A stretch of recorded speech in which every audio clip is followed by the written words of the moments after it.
Hello students, आज की class में हम लोग डिस्कशन करेंगे एक्सरसाइज 9.3 क्वेश्चन नंबर 9। देखिए करना क्या है, हमको जनरल सॉल्यूशन निकालना है। अगर जनरल सॉल्यूशन निकालेंगे इसका मतलब कि यहाँ पे जो जो इक्वेशन दिया हुआ है यहाँ से डेरिवेटिव का टर्म को हटाएंगे और ऐसे फॉर्म में वहाँ पे पहुँचेंगे जहाँ पे कि हम लोग को सिंपल एक इक्वेशन होगा और एक आर्बिट्ररी कांस्टेंट होगा। क्लियर है? तो हमारा प्रोसीजर के अकॉर्डिंग मैं पहले से ही बता चुका हूँ। क्या बोलता हूँ कि अगर यहाँ पे देखिए डी वाई है, यहाँ पे डी एक्स है और एक एक्स का टर्म है, तो हम क्या करेंगे, एक्स की टर्म के साथ डी एक्स को रखेंगे। अगर यहाँ पे वाई की टर्म होता तो क्या करते, वाई की टर्म के साथ डी वाई रखते और उसके बाद हम लोग इंटीग्रेशन करेंगे। बात क्लियर है? तो अभी फिलहाल हम लोग क्या कर सकते हैं, this implies d y is equal to क्या हो जाएगा, sine inverse x into d x. Now दोनों साइड में जब इंटीग्रेशन करेंगे तो ये हो जाएगा, देखिए integration of d y is equal to integration of sine inverse x into d x. Clear है? तो integration of sine inverse x d x, इसका तो डायरेक्ट इंटीग्रेशन हम लोग नहीं कर सकते, कोई तो फॉर्मूला नहीं है। तो ये देखिए इनवर्स ट्रिग्नोमेट्रिक फंक्शन है, तो साइन इनवर्स एक्स को साइन इनवर्स एक्स इंटू 1 भी तो मैं लिख सकता हूं। जब हम लोग थोड़ा देखेंगे आईलेट की तरफ, ILAT, देखिए इनवर्स फर्स्ट फंक्शन है और 1 क्या है मेरा, अरिथमेटिक, तो ये बाद में आ रहा है। यहाँ पे हम लोग साइन इनवर्स एक्स को फर्स्ट टर्म एंड 1 को सेकेंड टर्म लेते हुए हम क्या करेंगे, इंटीग्रेशन बाय पार्ट्स का फॉर्म यहाँ पे पुट करेंगे। ठीक है? दिस इंप्लाइज इंटीग्रेशन ऑफ दिया हो जाता है वाई इज इक्वल टू, जब इंटीग्रेशन बाय पार्ट्स फॉर्म यहाँ पे पुट होगा तो हम क्या करते हैं, पहले देखिए फर्स्ट फंक्शन को रखते हैं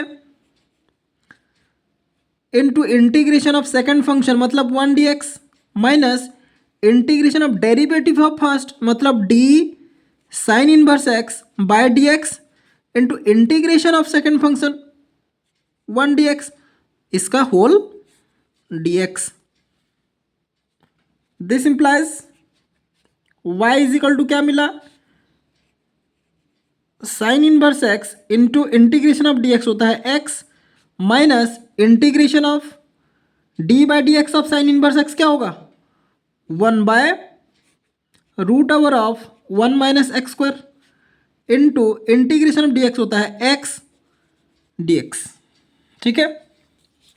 इसका जब इंटीग्रेशन करेंगे, देखिए 1 माइनस एक्स स्क्वायर को अगर मैं टी मानूंगा तो इसका डेरिवेटिव क्या होगा, -2x, और यहाँ पे भी ऊपर में x का टर्म है ना, तो क्यों ना इसको t मान के हम लोग सॉल्व करने के लिए कोशिश करते हैं। तो put 1 minus x square is equal to t, दोनों साइड में डेरिवेटिव कीजिए विथ रेस्पेक्ट टू dx, तो 1 का derivative 0 minus 2x cross multiply किए, यहाँ इधर dt बाई डी एक्स आता है, क्रॉस मल्टीप्लाई करेंगे तो dx इधर आएगा is equal to dt।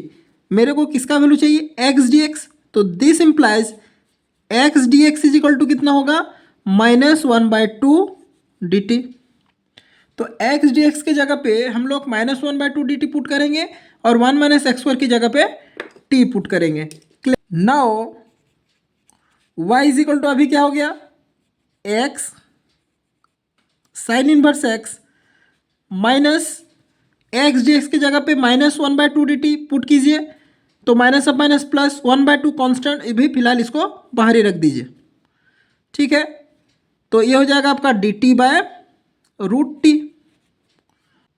This implies y is equal to x sine inverse x plus 1/2 integration of, ये हो जाएगा t टू द पावर 1/2 हो जाएगा, -1/2 होगा ना।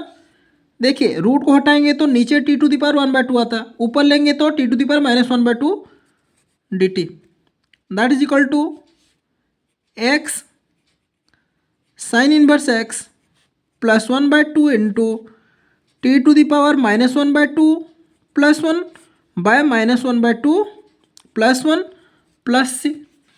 इसको सॉल्व करेंगे तो X sine inverse x plus 1/2 into T to the power LCM जाएगा कितना 2, यहाँ पे आएगा -1 + 2 बाय नीचे भी एलसीएम जाएगा 2, यहाँ पे आएगा कितना -1 + 2 + c।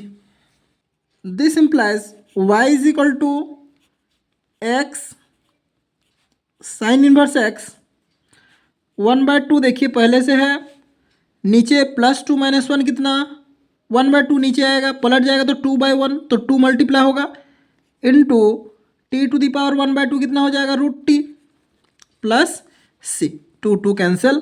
दिस इम्प्लाइज फाइनली हमको कितना आंसर मिलेगा y = x sin inverse x + √t, हम किसको माने थे 1 - x² को, ठीक है, + c। ये हो जाएगा हम लोग का फाइनल आंसर। क्लियर है? देखते हैं क्वेश्चन नंबर 10। यहाँ पे भी हमको निकालना है जनरल सॉल्यूशन।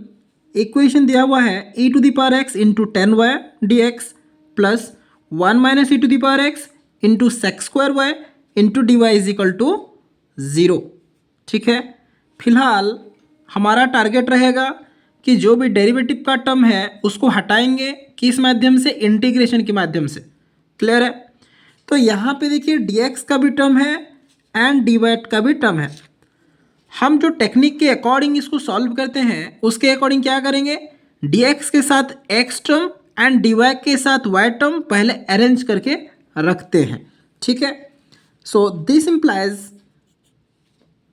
अभी देखिए मैं क्या कर रहा हूँ, इसको लेफ्ट साइड में रखिए e⁴x × 10y × dx = माइनस, ये इधर जाएगा तो माइनस हो जाएगा, तो माइनस जब होगा तो 1 - e⁴x को हम क्या लिख सकते हैं e⁴x -1।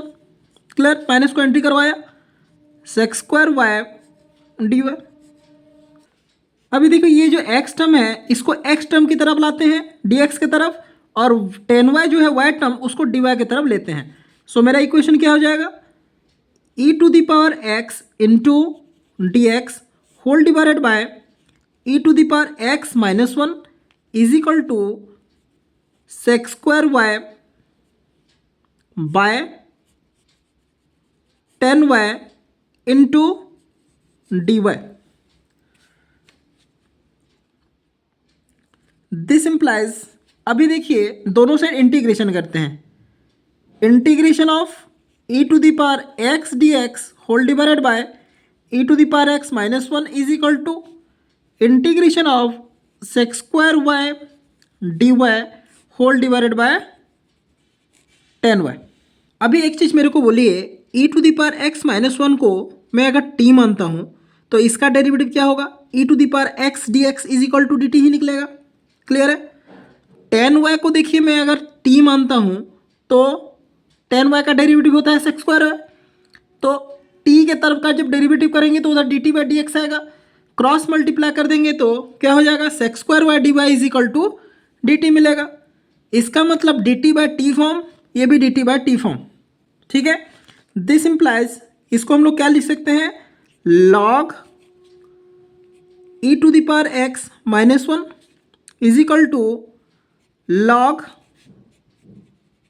10y + c। ठीक है, दिस इम्प्लाइज log 10y = मेरे को कितना मिल जाएगा, देखिए log 10y को अगर इधर यहाँ पे कांस्टेंट रख दिया है, यहाँ पे मैं फिक्स रखा हूँ तो +c इधर आएगा, तो इधर क्या है log e⁴x -1 -c। वैसे को देखिए कांस्टेंट यहाँ पे प्लस हुआ है माइनस हुआ है, एग्जैक्टली कितना कांस्टेंट है उसका तो कोई मतलब ही नहीं है, तो इसके जगह पे मैं प्लस ही c लिखता हूँ। क्लियर है? That's equal to log e⁴x -1 plus c। अगर कांस्टेंट है तो मैं तो एग्जैक्टली कांस्टेंट मेरा कितना है नहीं जानता हूँ, तो c के जगह पे अगर मैं कांस्टेंट को log c भी लिखता हूँ ये भी कोई गलत नहीं है। क्यों? क्योंकि एग्जैक्टली कांस्टेंट क्या है, कौन सा वैल्यू है मेरे को कुछ पता नहीं है, तो c भी कांस्टेंट है तो log c भी कांस्टेंट है। अभी देखिए log m + log n ऐसे क्यों किया, क्योंकि एक फॉर्म में लाने के लिए। ठीक है, यहाँ पे log का फॉर्म है तो बेटर जो कांस्टेंट है उसको भी अगर मैं log में ले आता हूँ तो यहाँ पे फॉर्मूला पुट करना मेरे लिए इजी होगा। तो log m plus log n क्या होता है? log m into N. तो log ये क्या हो जाएगा? c into E to the power x minus one. Clear है? This implies 10y is equal to क्या हो जाएगा? E to the power log c into E to the power x minus one. Clear है? That is equal to हम direct लिख सकते हैं c into E to the power x minus one. This implies 10y is equal to c into E to the power x minus one. ये हो जाएगा हम लोग का फाइनल सोल्यूशन। ठीक है, समझ में आया? क्लियर है?